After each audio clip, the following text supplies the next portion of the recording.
তো গাইস, চলে আসলাম তোমাদের সামনে আরো একটা পাগলা সাগলা ভিডিও নিয়ে। আর তোমাদের মাত্র একটা মিনিট আমি খাইয়া দেবো। তো দেখো, এই পিঙ্ক কালার টিটা হচ্ছে আমার বান্ধবী পেয়েছিল একটা ময়লা ডাস্টবিনে, সেখান থেকে এনে সে আবার আমাকে দিয়ে দিচ্ছে অলমোস্ট 1 মাস আগের।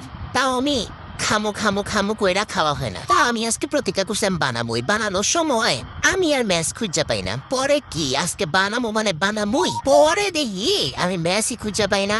পরে আরেকটা ম্যাচ কিনে আইসি আমার ভাইরে দিয়ে হইছে আজকে বানাবো মানে বানাবো 100 বার বানাবো। এরপরে আমি হচ্ছে গরম পানি করে নিলাম, আর করে এখানে চিনি মিনি দিয়ে ঘুরে ঘুরে করে নিলাম। অ্যাকচুয়ালি আমি ভেবেছিলাম এটা পিঙ্ক কালারের চা হবে, বাট মানুষ যেভাবে ছেঁকা দেয় এভাবেই চাটা আমাকে ছেঁকা দিয়ে দিল। চাটা হয়ে গেছে মাটি কালার বলতে কফির মতো কালার হয়ে গেছে।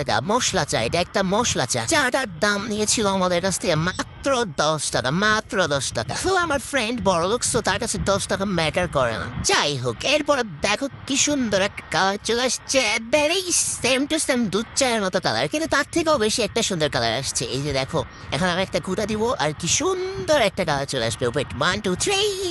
আর তোমরা যদি আমার হাতে এই চাটা খেতে চাও তাহলে অবশ্যই চলে আসবা। হ্যাঁ, আরে ভাই না না না না, মানে আওয়া লাগবো না, নিজে বাসে রাইন দেখাবা। এরপরে আমি সুন্দর করে নিয়ে ফেললাম চাটা, নিয়ে হচ্ছে একটা চুমুক দিয়ে করে চুমুক দিয়ে খেয়ে ফেললাম। ফ্লেভারটা ছিল একদম এলাচিটা বেশি দিয়ে ফেলছে, তবে ভালোই ছিল, মোটামুটি ভালোই ছিল, একদম যে খারাপ তা কমু না। ওষের ভিতরে 5 দেওয়া যায় আর কি। যাই হোক, অনেকক্ষণ সময় ধরে নিজের টাইমটা লস করছো। এই ভাই, এটা ছিল একটা ছোট্ট ব্লগ। Bye bye.